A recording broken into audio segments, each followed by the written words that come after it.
Hello everyone, আসসালামু আলাইকুম। কেমন আছেন সবাই? আশা করছি সবাই ভালো আছেন। আমিও আল্লাহর রহমতে ভালো আছি। আজ আমি অনেক খুশি, বাবার বাড়িতে যাচ্ছি অনেক দিন পর। তো চলেন আপনারাও ঘুরে আসবেন। এই সময় মোটেও যাওয়ার ইচ্ছা ছিল না, ছোট ছেলেটার বার্ষিক পরীক্ষা কিছুদিন পর, তারপরও যেতে হচ্ছে বাধ্য হয়ে, কারণ ছোট ভাইয়ের শ্বশুরবাড়ি থেকে মেহমান আসবে। মা একা একা সব পারবে না সবকিছু, তো মাকে হেল্প করার জন্য আজকে যাচ্ছি মূলত বাবার বাড়িতে। বাস স্ট্যান্ড থেকে নেমে যখন রিকশায় উঠি, অটো রিকশায়, তখন একটা শান্তি কাজ করে। নিজের জন্মভূমিতে পা রেখেছি। বাস স্ট্যান্ড থেকে আমাদের বাড়ি 1 কিলোমিটার দূরে। তো যেখানেই যাই না কেন, যখন বাস স্ট্যান্ড থেকে বাড়ির উদ্দেশ্যে রওনা দেই, তখন ওই পথটা একটা শান্তির পথ। সব কিছু আমার আপন মনে হয়, নিজের মনে হয়। এখানকার মুক্ত বাতাসটা আমার চিরচেনা, খুব আপন। এই তো কথা বলতে বলতে বাড়িতে এসে গিয়েছি। তো আস্তে আস্তে মাগরিবের আজান দিয়ে দেয় রাস্তার মধ্যেই। তো বাসায় ঢুকলাম, ঢোকার পর রেস্ট নিলাম, বেশ অনেকটা সময় রেস্ট নিয়ে তারপর রাতের খাবারটাও সেরে ফেলি। রাতের খাবারটা আমাদের বাড়িতে অনেক তাড়াতাড়ি শেষ করে।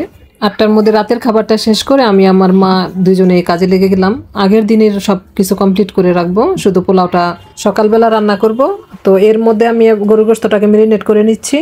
সব রকম মশলা দিয়ে আমি গোশতটাকে 2 ঘন্টার মতন, প্রায় 2 ঘন্টার মতোই ম্যারিনেট করা ছিল। তো ম্যারিনেট করে এর মধ্যে আমি আবার অন্যান্য কাজগুলিও সেরে নিলাম, যেমন রুই মাছকেও মরিচ হলুদ দিয়ে মাখিয়ে নিলাম লবণ দিয়ে ভাজার জন্য, আর এদিকে চিকেনটাকেও লবণ আর হলুদ দিয়ে মাখিয়ে নিলাম।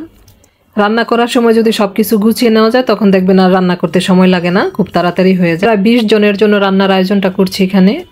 একটা সময় ছিল 20 জনের রান্নাও আমার মার কাছে কিছুই না। 50-60 জনের রান্নাটাও একার হাতে করতে পারতো, কোনো সমস্যা হতো না। কিন্তু বর্তমানে এখন করতে গেলে পারে, কিন্তু করতে গেলে অসুস্থ হয়ে যায়, দেখা যাচ্ছে 1 সপ্তাহের মতো আবার অসুস্থ হয়ে থাকে। তো এই জন্য নিজে রান্নার দায়িত্ব নিয়ে নিলাম। কথা বলতে বলতে এর মধ্যে সব কিছু গুছিয়ে নিলাম। এখন একটার পর একটা রান্না করে নিব।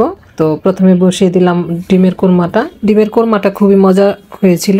তো এরপর রুই মাছগুলি ভেজে নিলাম। রুই মাছ ভেজে তারপর ভুনা করে নিলাম। রুই মাছটা তেল ঝোল যেটা বলে, তেল ঝোল ভুনা, যেটা খুব বেশি পেঁয়াজ না। তো এর মধ্যে আবার রোস্টও রান্না করা শেষ আমার। রোস্ট ভেজে তারপর রান্না করলাম, আর এইটা গরুর গোশতটাও রান্না করে নিলাম। আর সকালবেলা পোলাওটা রান্না করেছি। তো সকালবেলা পোলাও রান্নার ভিডিওটা আমি নিতে পারিনি কোনো একটা কারণে।